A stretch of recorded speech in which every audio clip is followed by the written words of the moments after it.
오늘 우리에게 주시는 하나님의 말씀은 디모데전서 1장 12절에서 17절까지의 말씀입니다. 다 함께 일어나셔서 하나님의 말씀을 경청하시겠습니다.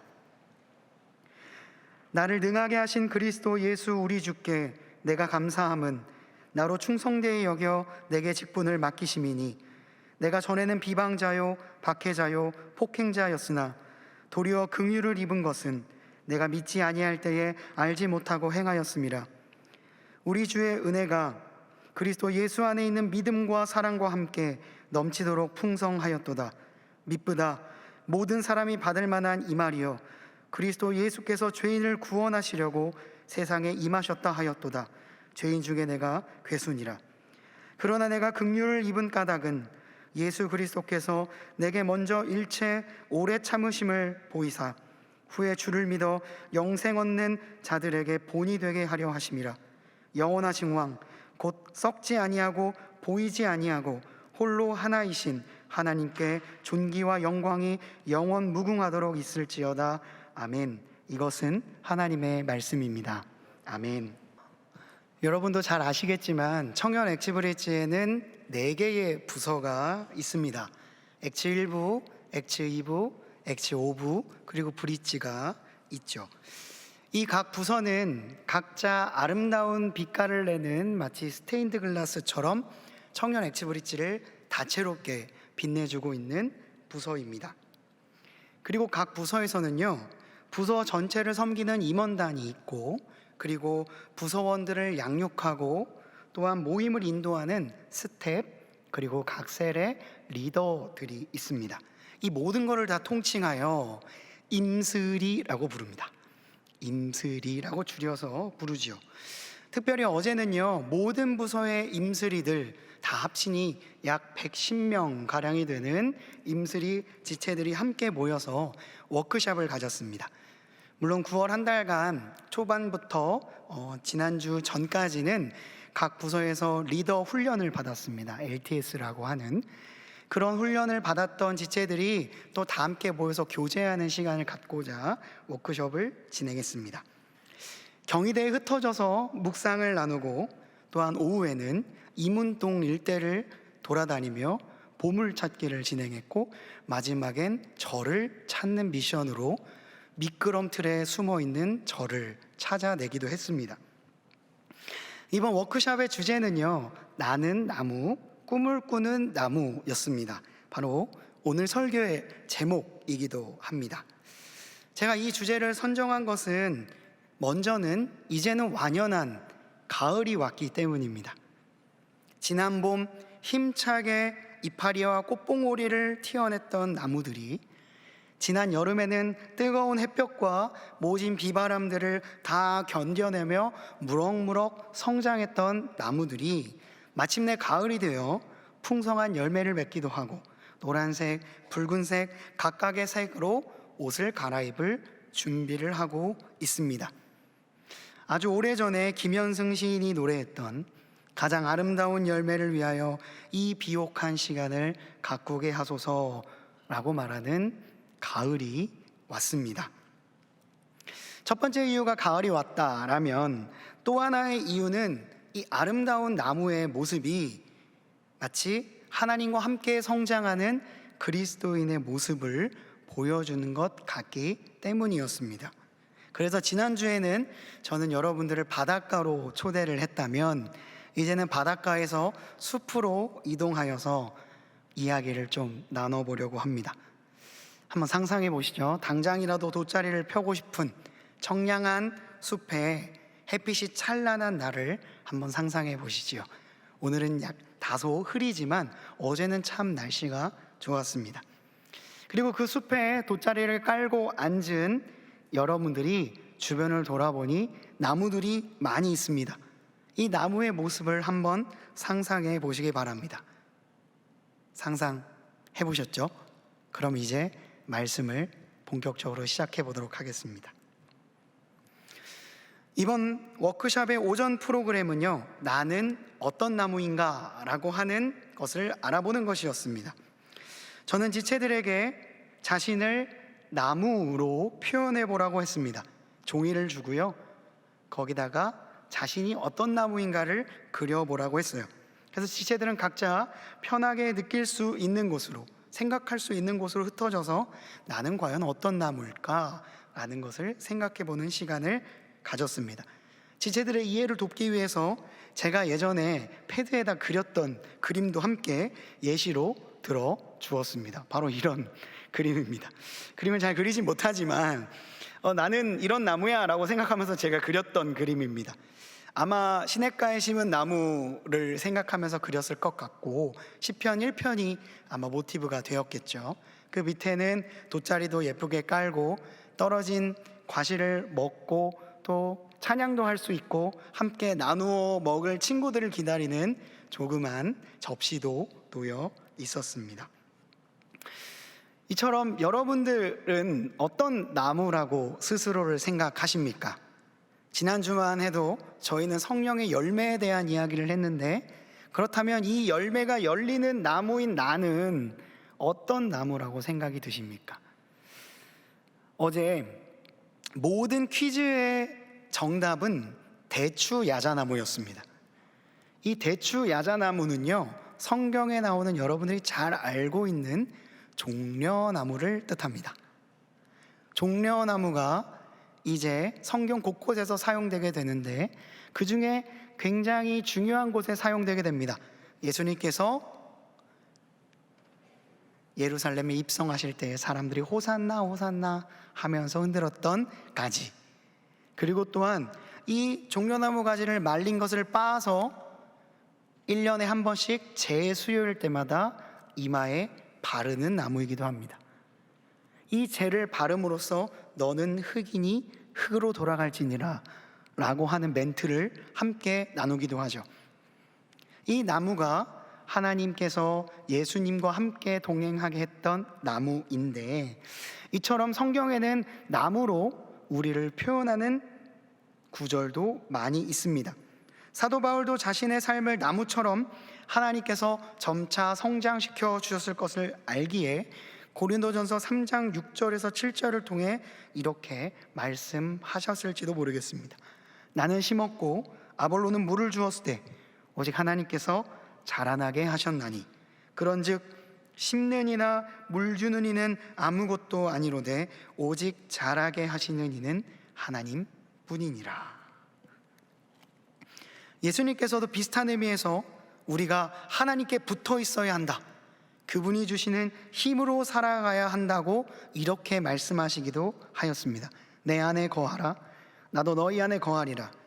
가지가 포도나무에 붙어 있지 아니하면 스스로 열매를 맺을 수 없음 같이 너희도 내 안에 있지 아니하면 그러하리라. 이처럼 신자가 하나님 안에서 성장하는 모습을 하나님께서는 나무로 비유해서 많이 표현을 하셨습니다. 오늘 본문이 되는 디모데 전후서는요, 바울의 후기 서신에 속합니다.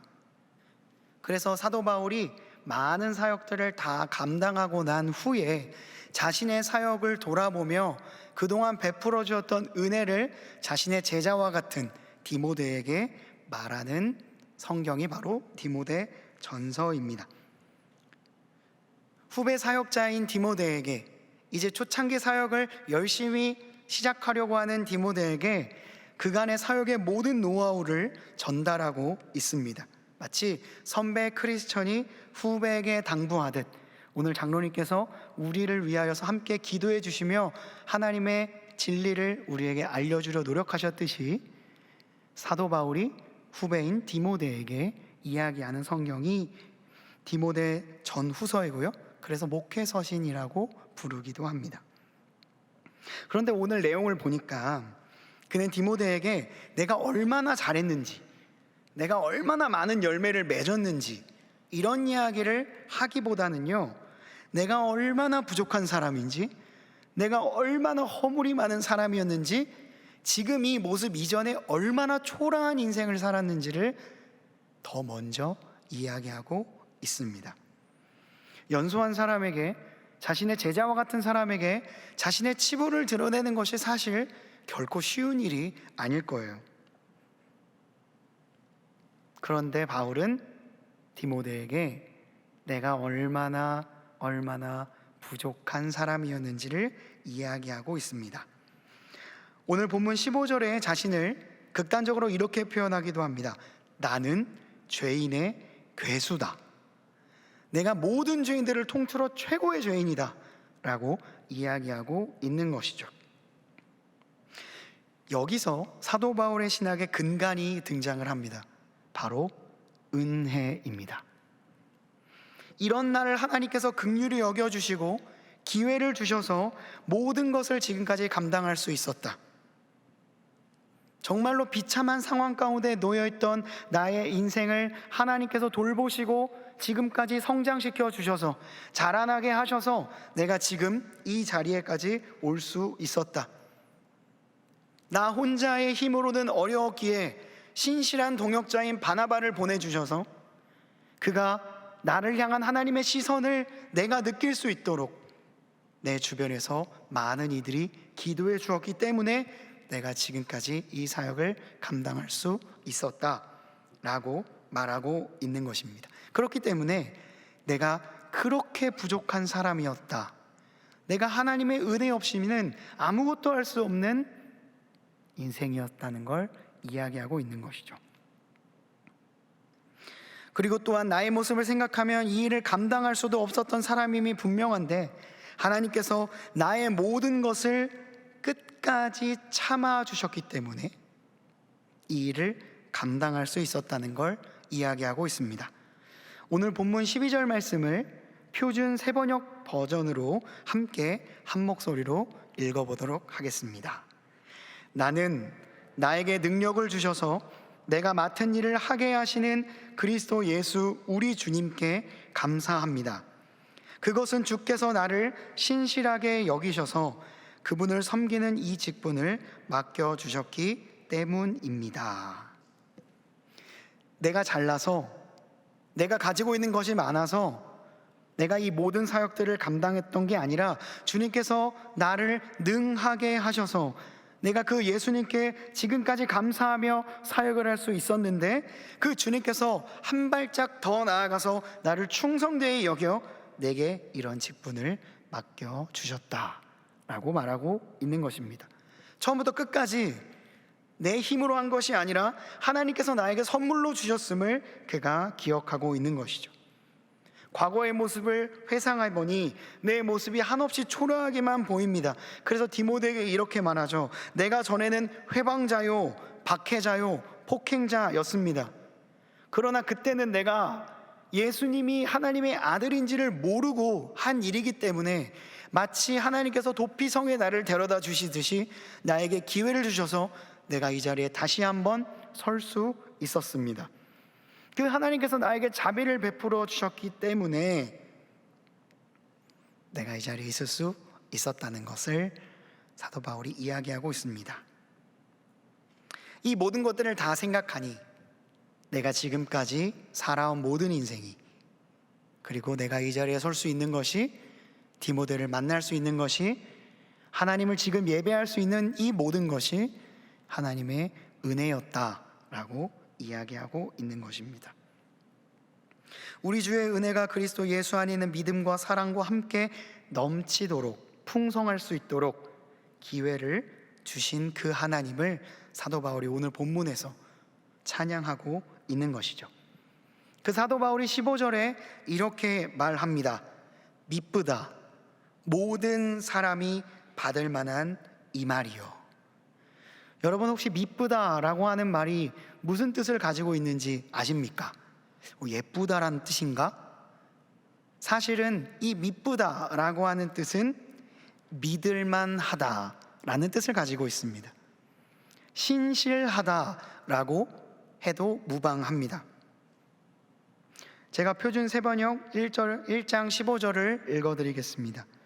그리스도 예수께서 죄인을 구원하시려고 세상에 오셨다고 하는 이 말씀은 믿음직한 말씀입니다. 모든 사람이 받아들일 만한 말씀입니다. 나는 죄인의 괴수입니다. 미쁘다 이 말이요. 이 말은 하나님은 믿음직스러운 분이십니다.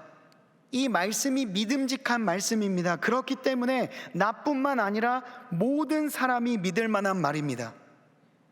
내가 죄인의 괴수와 같은 인생을 살고 있지만 이 미쁘신 하나님께서 나를 인정해 주셨으니 우리 모두도 이 말을 믿어야 할 것입니다. 이 이야기를 하고 있는 것입니다. 그가 긍휼을 입을 수 있었던 이유는 그가 어떤 것을 가지고 있어서, 그가 어떤 것을 잘했기 때문이 아니었습니다. 하나님께서 내게 가장 먼저 일체 참아 주셨기 때문에, 오래 참아 주셨기 때문이라고 말하고 있습니다. 하나님께서 우리에게 끝없는 자비를 베풀어 주셨고 끝없이 참고 또 참아 주셨기 때문이다 라고 말을 하고 있는 것이죠.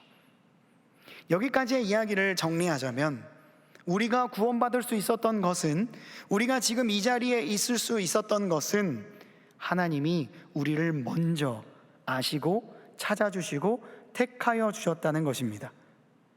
내가 어떤 조건에 합당하여 주님의 마음에 들만하여 이 자리에 올 수 있었던 것이 아니라 내가 너희를 먼저 택하고 내가 너희를 먼저 그리스도인이 될 수 있도록 불러주셨기 때문에 우리가 그 구원을 입게 되었다는 것을 이야기하고 있다는 말이에요. 제가 지난 2050 설교에서 누가복음 17장 11절에서 17절까지의 말씀을 가지고 말씀을 전했습니다. 짧게 요약해서 말씀드리자면, 예수님께서 갈릴리와 사마리아 사이로 지나가시며 한 마을에 들어가십니다.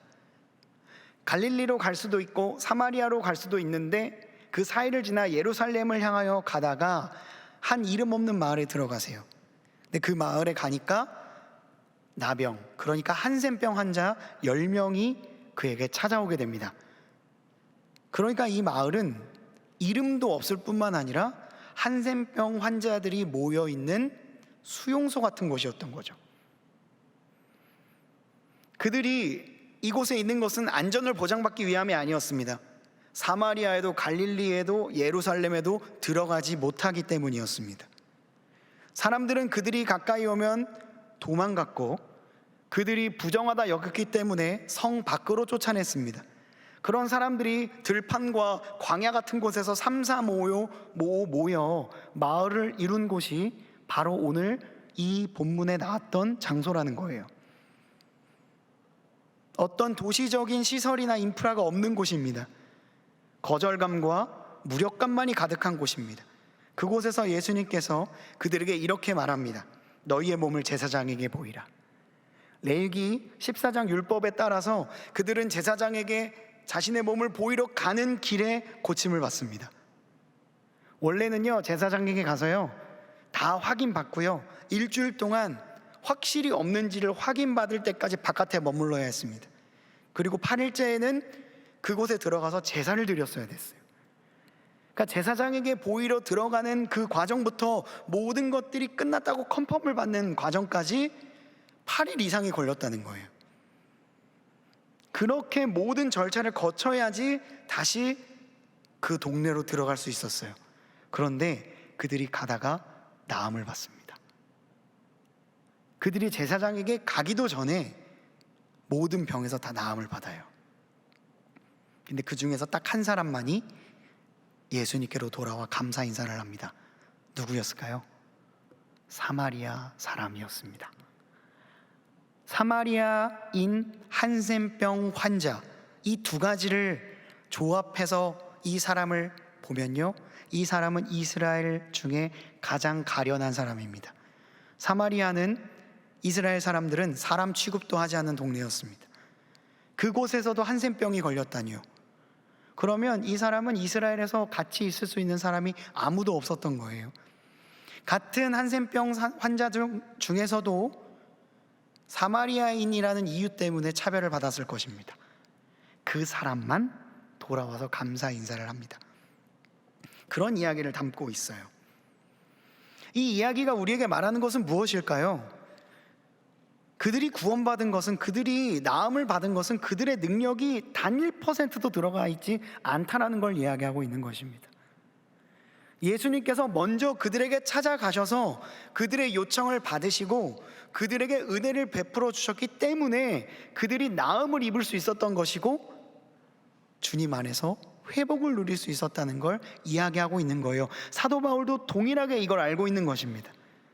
내가 전에는 박해자요 비방자요 폭행자였으나 하나님께서 나를 길이 참으사 나를 오랫동안 참으사 나에게 직분도 주시고 예배할 수 있는 힘도 주셨다는 것이죠. 그래서 오늘 본문 디모데전서 1장 16절을 제가 또다시 표준세 번역으로 읽어드리면 이러합니다. 그러나 하나님께서는 나에게 자비를 베푸셨습니다.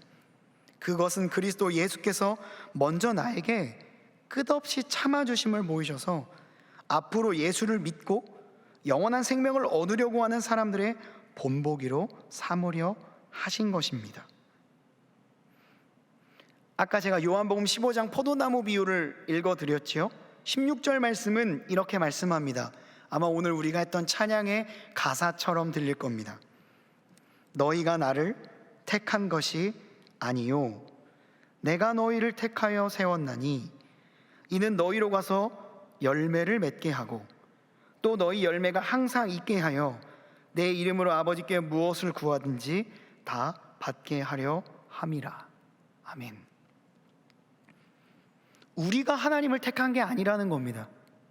하나님이 먼저 우리를 택하사 우리로 하여금 성령의 열매를 맺게 하시고 그 열매를 맺어서 푸르른 나무처럼 자라게 해주셨다는 말씀이 성경의 말씀이자 우리의 구원을 해석하는 성경의 방식입니다.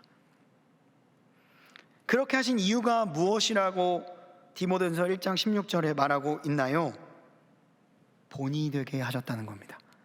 사도 바울을 그렇게 택하여서 열매 맺게 하셨던 것은 사도 바울이 떵떵거리며 나 잘났지 라고 살게 하려고 함이 아니라 그를 본보기로 삼아 그 다음에 그 가르침을 따르고자 하는 이들, 자신의 힘으로는 나병을 환센병을 이기지조차 못하는 이들, 지금 이 순간도 나는 쓸모없는 인간이야 라고 생각하는 모든 이들에게 본이 되게 하시려고 나를 선택하셨다라고 말하고 있는 거예요.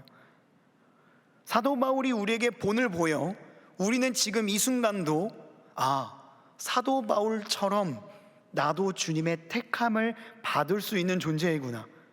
세상 사람들이 나를 어떻게 생각하든지 내가 나를 어떻게 평가하는지 상관없이 하나님이 나를 붙잡기로 마음을 먹으시면 나 또한 이러한 열매를 맺을 수 있구나. 그 본을 보이기 위해서 아주 오래전 사도 바울을 선택했다라고 말하고 있는 것입니다. 여러분은 여러분 스스로를 어떤 나무라고 생각하십니까? 여러분들이 지금 어떤 열매를 맺고 있다고 생각하십니까? 제가 지체들의 그림을 다 보지는 못하였습니다. 하지만 우리 지체들 가운데에는 자신을 굉장히 초라한 나무로 그렸던 지체들도 분명히 있었을 겁니다. 아주 거대한 나무를 그렸지만 사실 이건 진짜 내 모습이 아니야 라고 생각하는 지체도 있었을 거예요. 아니, 어떻게 그려야 될지 감도 잘 안 잡히는 지체도 있었을 겁니다. 그것은 우리의 생각입니다. 내가 나를 판단하고 내가 나를 생각하는 모습이죠. 하지만 하나님은 우리를 향해 계속해서 너희를 자라나게 하겠다고 말씀하고 계십니다. 그리고 너희가 어떤 나무인지 상관없다. 내가 포도나무와 같은 나에게 접붙임을 받기만 한다면 너희를 내가 말하는 포도나무와 같은 나무가 되게 해주겠다. 너희 스스로를 어떤 나무로 생각하는지 상관없이 내가 너희를 귀한 나무로 생각하고 있으니 너희는 그 안에서 자유해라 라고 말씀하고 있는 것입니다. 그리고 오늘 본문을 통해 사도 바울을 통해 그가 먼저 하나님의 붙잡힌 바 되어서 어떤 인생을 살았는지를 우리에게 본으로 보여주고 이것이 믿을 만한 믿은 말이기에 모든 사람이 믿을 만한 말이라고 말하고 있는 것입니다. 아시는 분도 있겠지만 저는 교회 옆에 사택에서 살고 있습니다. 저에겐 너무나도 좋은 집입니다. 교회에 오는데 30초도 걸리지 않습니다. 그래서 가끔 지각을 합니다. 집 앞에는요, 교회의 재활용품을 모으는 창고가 있습니다. 제가 너무 자세하게 알려주면 저희 집이 다 들통날 것이기 때문에, 그러나 너무 눈에 보이는 곳에 저희 집이 있기에 굳이 숨기지는 않겠습니다. 교회에 재활용품을 모으는 장소가 있고요, 그 옆에는 약간 무성한 숲풀 같은 것들이 있습니다. 일종의 버려진 땅이라고 할 수 있고요, 그곳에서는 나무, 숲풀 막 우거지고 우리 길냥이들의 안식처이기도 하면서, 그리고 많은 벌레들도 함께 서식하고 있는 황무지입니다. 근데 이 공간이 좀 이렇게 협소하고 잘 안 보여서요, 누가 관리하기에는 좀 애매한 곳입니다. 그래서 그냥 그 땅에서는 무엇이 자라든 어떤 것이 놓여있든 잘 사람들이 신경을 쓰지 않는 곳이죠. 저도 저희 집과는 그렇게 관련 있는 곳이라고 생각을 안 해서 거기에 지금도 재활용품 쓰레기가 쌓여가고 있거든요. 그래서 저도 제 재활용품 쓰레기를 올려놓기도 하고, 이곳은 저에게 그렇게 시선을 둘 수 있는 곳이 아니었기에 30초 만에 교회로 들어오기도 했습니다. 그런데요, 3일 전 즈음에 뭔가가 허전해서 이렇게 보니까 거기 있는 나무가 싹 다 없어진 거예요. 마치 머리를 깎듯이 다 사라져 있었습니다. 그래서 이게 너무 이렇게 미관상 안 좋으니까 교회에서 정리를 했나 보다 라고 생각하고 대수롭지 않게 지나갔습니다. 그런데 며칠이 지나자 거기에 나무가 몇 그루 심어져 있는 게 아니겠어요? 앞에는 푯말까지도 붙여 있었습니다. 보니까 제가 나무에 대한 지식이 얼마나 없는지를 알 수 있을 만큼 이 나무들이 생전 처음 보는 나무들이더라고요. 참 귀엽게 심어놨구나, 교회에서 한 것인가 라고 생각을 하고 있는데, 다음 사진에서 보이는 한 어르신이 물동이를 이고 땀을 흘리며 이곳으로 오고 계셨습니다. 근데 제가 보니까 어디서 많이 뵌 분인데, 저도 그런 일들이 많습니다. 어떤 성도님이 저를 이렇게 씩 웃으면서 다가오시면요, 저는 길거리 걷다가 안녕하세요 라고 이야기를 합니다. 저희 교회 성도님일 수 있죠. 이 성도님에게 제가 이런 묘한 미소를 보이자 그분도 어디서 많이 본 분인데 하면서 저와 함께 인사를 나눴습니다. 그래서 제가 혹시 저희 교회 성도님 이렇게 물어보니 그분도 혹시 목사님 이렇게 물어보시더라고요. 그래서 인사를 하고 통성명을 했더니 이제 일부 찬양대를 서는 우리 성도님이셨어요. 일부만 예배를 드리고 이제 귀가를 하신답니다. 그러니까 저는 일부 예배를 드리지만 저쪽 뒤에서 드리기 때문에, 더욱이 이제 액티브리지를 담당하고 있는 목사이기 때문에 서로 잘 보지를 못했던 거죠. 그런 느낌이 있는 거죠. 교인 같은데, 목사님 같은데, 이런 이제 느낌 때문에 서로 통성명을 한 뒤 이제 이야기를 나누기 시작했습니다. 이 성도님이요, 다른 업종의 일을 하시는데 취미로 나무를 키우신답니다. 그래서 집에 정말 온갖 나무들이 있답니다. 그리고 옥상에는 나무, 채소, 야생화, 꽃, 다육이, 정말 많은 식물들이 집 위에 있다고 해요. 그걸 키우는 것을 굉장히 큰 기쁨으로 여기고 계시다고 합니다. 근데 교회에 올 때마다 그런 분들은 그런 땅이 보이는 거예요. 황무지 같은 땅, 그 누구도 관심을 가지지 않는 땅, 버려져 있는 땅, 그냥 지나가는 땅이 보였답니다. 그래서 고민하다가, 계속 지나가다가 고민하다가 교회 행정실로 찾아가서 내가 교회에 나무를 좀 심고 싶은데요 라고 말씀을 하시고, 그리고 자신의 시간을 다 빼서 나무를 다 정리하고 집에서 가져온 나무를 심고 비료를 주고 푯말을 달아 놓으신 거예요. 그러면서 이렇게 말했습니다. 이게 2급 보호수입니다. 이 나무가 그냥 나무가 아니라는 거예요. 정말 귀한 나무이고 자신이 열심히 키워서 이곳으로 옮겨놓은 나무라고 하셨습니다. 정말 대단하다 라는 생각을 하고 감사의 인사를 전하는데, 되게 이제 우리 부모님 세대 분들은요, 보여주고 싶으신 것들이 있잖아요. 근데 저한테 바쁘세요? 라고 물어보시더라고요. 그래서 제가 안 바쁩니다 라고 이야기를 하고, 이제 화단으로 가보자고 하시더라고요. 화단? 교회에 화단이 있었나? 그러자 그 옆에 있는 데크, 놀이터 넘어가는 데크 쪽으로 저를 데리고 가셨는데, 글쎄 이렇게 박혀 있었습니다. 저는 매일 교육자실이 창가여서 종종 바깥을 나가봅니다. 테라스가 있다는 거죠. 매일 그곳을 제가 보았는데 이곳은 그냥 풀숲이었습니다. 근데 우리 성도님이요, 이곳을 이렇게 아름답게 바꾸어 놓으셨더라고요. 이름을 봐도 모르는 풀들이 거의 대부분이었습니다. 심지어 둥글레에 있어서 너무 반가웠어요. 둥글레가 이거구나 라는 생각을 했었습니다. 그 외에도 정말 귀하디 귀한 꽃들이 거기에 다 심겨져 있었습니다. 처음 보는 꽃도 있고, 이름은 알지만 실제로의 모습을 처음 본 꽃도 있었어요. 제가 매일 여기를 바깥을 보기도 하고 그냥 바람 쐬러 나가던 곳인데, 이 곳을 완전히 아름다운 화단으로 바꾸어 놓으셨습니다. 그러면서 그 누구보다 밝고 기쁜 얼굴로 저에게 이렇게 말씀하셨습니다. 조금만 지나면요, 꽤 볼만할 거예요. 정말 멋있었습니다. 그 말이. 와, 이 꽃을 아는 자, 이 꽃을 심은 자, 이 꽃의 끝을 아는 자가 할 수 있는 말이었어요. 지금은 조금 별 볼 일이 없을지 모르지만 조금만 기다려보세요, 목사님. 꽤 볼만할 겁니다. 제가 우리 성도님에게 이렇게 말했습니다. 제가 제 앞에 있는 저 나무는 책임지고 물을 주겠습니다.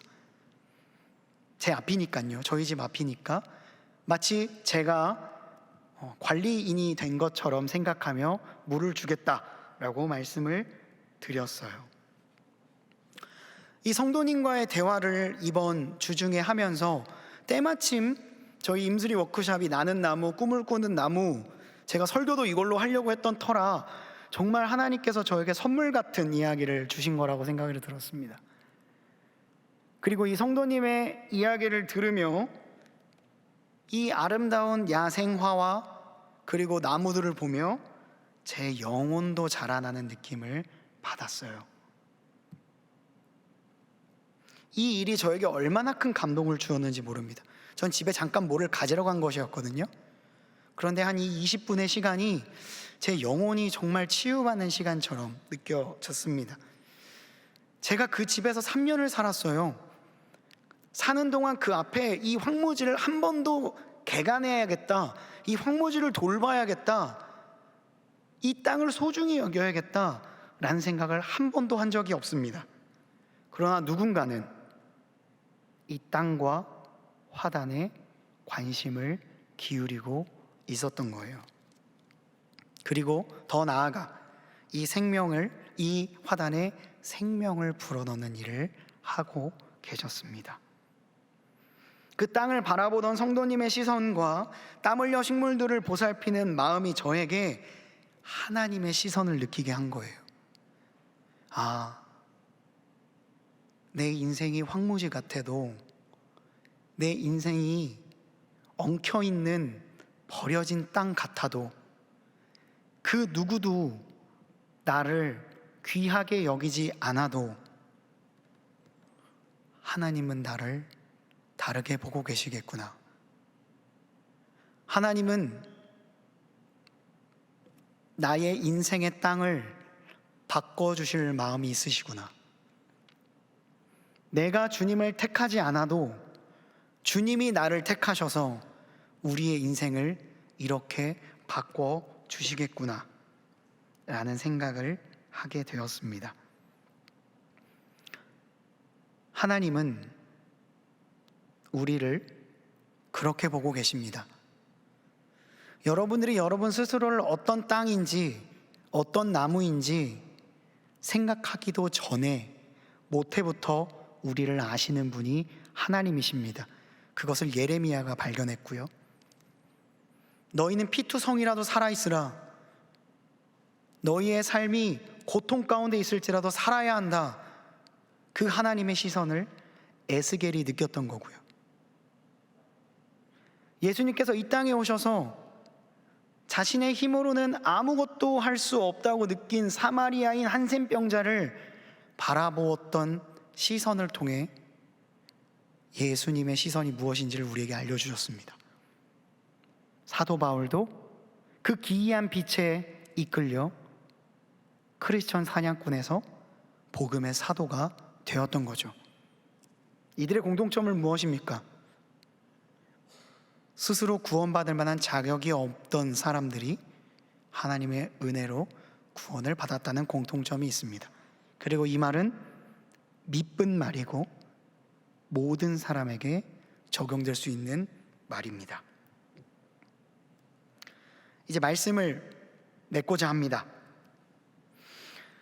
하나님이 만드신 모든 피조물들이요, 정말 다 아름답습니다. 그런데 저는 나무를 참 좋아합니다. 아이러니하죠. 나무를 좋아하는데 우리 집 앞에 있는 황무지가에 심어 있는 나무는 거들떠보지도 않았다는 건 참 아이러니합니다. 그런데 하나님은 우리를 나무와 같은 존재로 만드셨습니다. 나무는 가만히 있기 때문에 마치 일하지 않는 것처럼 보입니다. 바쁘게 움직이는 것들이 훨씬 더 아름다운 존재 가치를 가졌다라고 생각하게 하죠. 나무는 오직 하늘을 바라보며 자라날 뿐입니다. 그 외에는 별다른 일을 하지 않습니다. 그래서 신학교 시절에 한 교수님께서 저에게 이런 말씀을 해주신 적이 있습니다. 한 허무주의 철학자가 나무를 보면서 그 나태함에 거북함을 느꼈다라는 글을 썼답니다. 어떻게 너는 이렇게 가만히 있니? 그 나태함에 참을 수 없는 거북함을 느꼈다라고 합니다. 그에게 있어서 나무는 욕망하지 않는, 그냥 그 자리에 머물기만 원하는 나태한 존재로 느껴졌던 거예요. 하지만 그 당시에 같은 시대를 살았던 개신교의 신학자는 나무에게서 일종의 거룩함을 느꼈다고 합니다. 그 나무는 나태한 게 아니라 오직 하늘에서 내리는 것을 받아서 하늘을 향하여 자라나는 것 외에는 그 어떤 것도 하지 않았기 때문입니다. 그의 눈에 나무는 나태한 것이 아니라 충성된 것으로 보였던 거죠. 나무를 보는 시선은 자연스럽게 인간을 보는 시선으로 이어질 것입니다. 허무주의의 시선은 인간을 가치 없게 볼 수밖에 없습니다. 왜냐? 유구한 역사에 비하면 먼지만도 못한 것이 인간이기 때문입니다.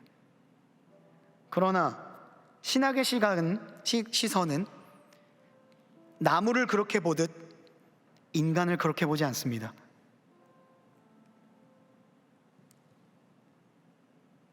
자신을 지으신 하나님을 바라보며 다른 어떤 것을 보지 않고 오직 하나님을 향하여 자라나는 나무를 보며 아름답다라고 말하죠. 인간 또한 마찬가지로 하나님과 만난 그 사람의 삶이 얼마나 아름다운지를 찬양하고 있는 것이 신학의 그리고 하나님의 시선입니다. 그렇다면 우리는 우리를 어떻게 인식해야 할까요? 금주에 한 친구가 저에게 문자를 보냈습니다. 이제 끝인 것 같습니다. 나의 힘으로는 도저히 살 힘이 없습니다. 종종 이 친구가 저에게 이런 문자를 보낼 때마다 전화를 했었습니다. 그러나 전화를 받진 않았죠. 며칠 후에 괜찮은 모습으로 다가왔습니다. 하지만 또 넘어지고 있었죠. 그렇다고 하여 하나님께서는 그 지체를 향한 시선을 거두실까요? 저는 절대 거두지 않으실 거라고 생각합니다. 제 전화를 혹시 받지 않아도 이 설교를 혹시 듣거나 보고 있다면 하나님은 절대로 당신을 포기하지 않는다라고 말하고 싶습니다. 우리는 나무와 같은 존재입니다. 나무처럼 살아야 합니다. 다른 사람들은 보지 않고 오직 위에서 내려주는 하나님의 햇빛을 받아 그대로 자라가야 합니다. 물 주는 이 심는 이는 아무도 아니되 오직 자라게 하시는 하나님을 바라봐야 하고, 나의 모습과 상관없이 나를 일체의 오래 참음으로 바라봐 주시는 하나님을 바라보며 살아야 합니다. 내가 어떻게 살아야 할지 잊어버릴 때마다 나무를 보십시오. 나무들은 언제나 하나님께서 주시는 하늘의 빛을 받고 때로는 힘들게 비를 맞지만 오직 하나님을 향하여 가지를 뻗어내고 줄기를 자라나는 일 외에는 하지 않는다는 것을 기억하십시오. 이것은 나태한 일이 아닙니다. 나무는 일하지 않는 것이 아니라 단지 옆을 보지 않을 뿐입니다. 그러니 우리 하나님께 간절히 기도합시다. 주님, 난 주님만 보겠습니다. 옆을 보다가 자라나는 일을 멈추지 말고 오로지 주님만 보겠습니다. 저 나무처럼 하나님이 베풀어 주시는 꿈을 꾸며 나의 줄기를, 나의 가지를 뻗어나가겠습니다. 모든 삶의 근원 되시는 주님, 나를 자라게 하여 주시옵소서. 그런 기도를 오늘 올려드리는 우리 모두가 되기를, 아름다운 나무와 같은 여러분들이 되시기를 주님의 이름으로 간절히 축원합니다. 기도하시겠습니다. 하나님, 우리는 어떤 존재입니까? 아니, 주님은 나를 어떻게 보고 계십니까? 나의 삶이 황무지와 같고 버려진 공간 같아서 구석으로 숨어 잡초와 벌레가 무성한 곳이 되어 있지는 않았습니까? 나 스스로가 그런 존재인지 확인하기 싫어서 다른 곳에 눈을 돌려 옆으로만 자라나고 있지는 않았습니까? 주님, 우리가 그런 상황에 있음에도 불구하고 우리를 향한 사랑을 멈추지 않으시는 하나님의 사랑을 바라보길 원합니다. 그 묵은 땅을 기경하여 황무지와 같은 땅을 이급수의 나무, 아름다운 나무, 야생화로 가득 채워주시는 하나님을 바라보길 원합니다. 다른 어떤 것 보지 않고 오직 자라게 하시는 하나님만 바라보며 오늘도 주와 함께 성장하는 우리 모두가 되게 하여 주시옵소서. 그 주님의 놀라우신 은혜를 받고 오늘 이 시간도 점진적으로 그리고 필연적으로 자라나는 우리가 되게 하여 주시옵소서. 이 모든 간구 우리 구주 예수 그리스도의 이름으로 기도드리옵나이다. 아멘. 우리 말씀을 기억하며 다 함께 일어나셔서 본 어게인 함께 찬양하시겠습니다.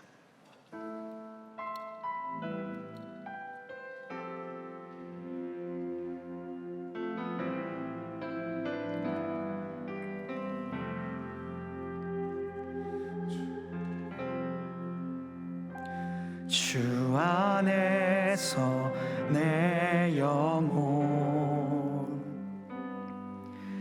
다시 태어나 이전 것은 지나고 새롭게 됐네. 죄로 물든 내 모습 예수와 함께 죽고 부활 생명 내 안에 새로운 삶이 열렸네. 너희가 나를 택한 것이 아니요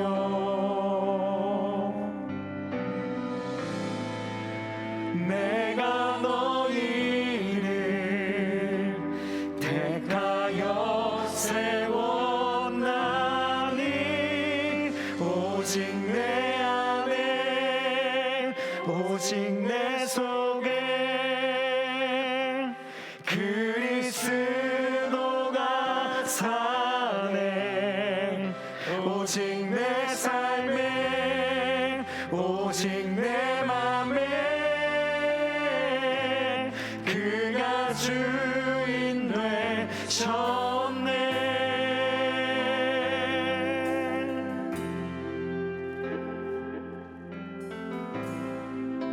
죄로 물든 내 모습, 죄로 물든 내 모습 예수와 함께 죽고 예수와 함께 죽고 부활 생명 내 안에 새로운 삶이 열렸네.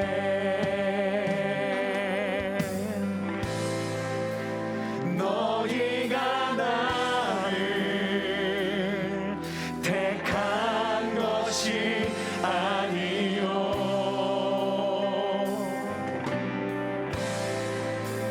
내가 너희를 택하여 세워나니 오직 내 안에 오직 내 속에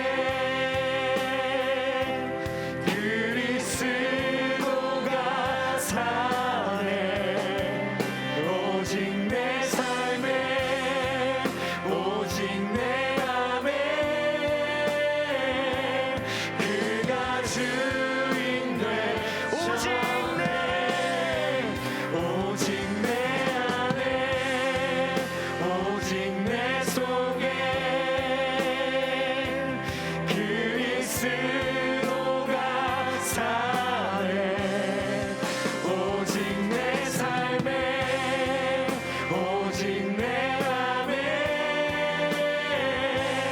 그가 주인 되셨네. 우리 이 시간 함께 기도하길 원합니다. 내가 주님을 택한 것이 아니라 주님이 나를 택하였다 말합니다.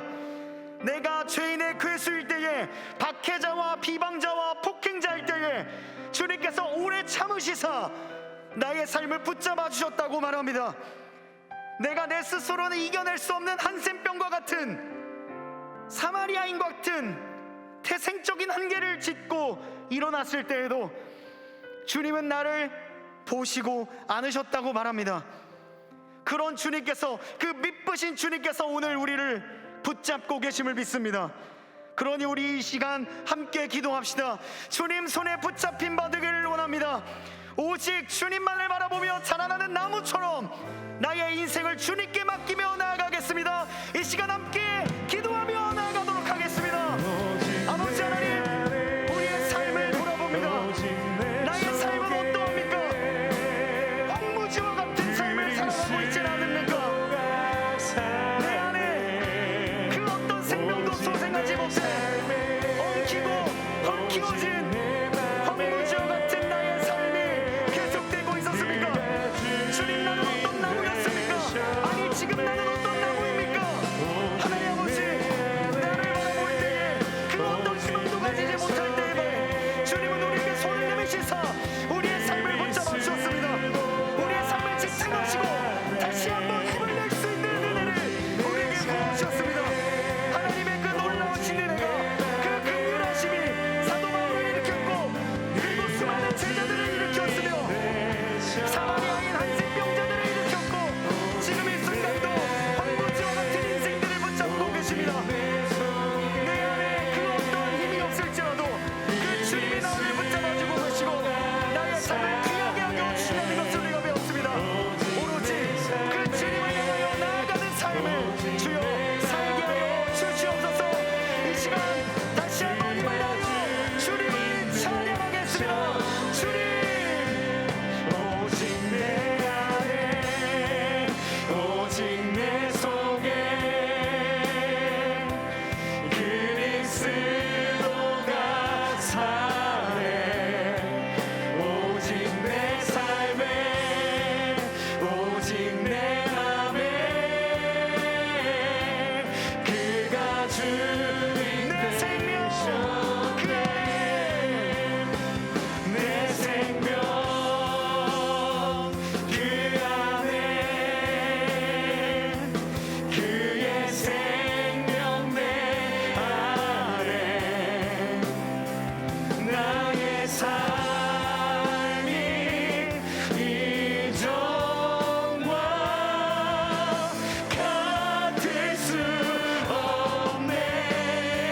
하나님 아버지, 우리의 삶이 이전과 같지 않기를 바랍니다.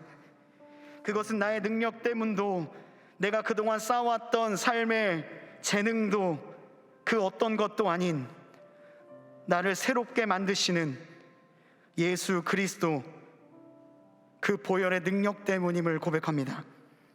그 은혜 안에 거하는 우리 모두가 되게 하여 주시옵소서. 이 모든 간구 우리 구주 예수 그리스도의 이름으로 기도드리옵나이다. 아멘. 10월 이달의 말씀을 함께 믿음으로 선포하시겠습니다. 오직 선을 행함과 서로 나누어 주기를 잊지 말라. 하나님은 이 같은 제사를 기뻐하시느니라. 아멘. 이제는 우리 구주 예수 그리스도의 은혜와 하나님의 사랑하심과 성령님의 교통하심이, 버려진 황무지와 같은 삶을 돌보시고 생명의 온기를 불어넣어 주시는 하나님, 죄인의 괴수와 같은 우리를 오래 참으시고 은혜를 베풀어 주시는 하나님, 그 하나님께 감사하며 다른 곳이 아닌 주님만을 바라보며 오직 하나님을 향해 자라갈 것을 다짐하는 모든 주님의 자녀들 머리머리 위에, 이들의 학업과 일터, 가정과 만나는 모든 사람들 위해 이제로부터 영원토록 함께 하시기를 간절히 축원하옵나이다. 아멘.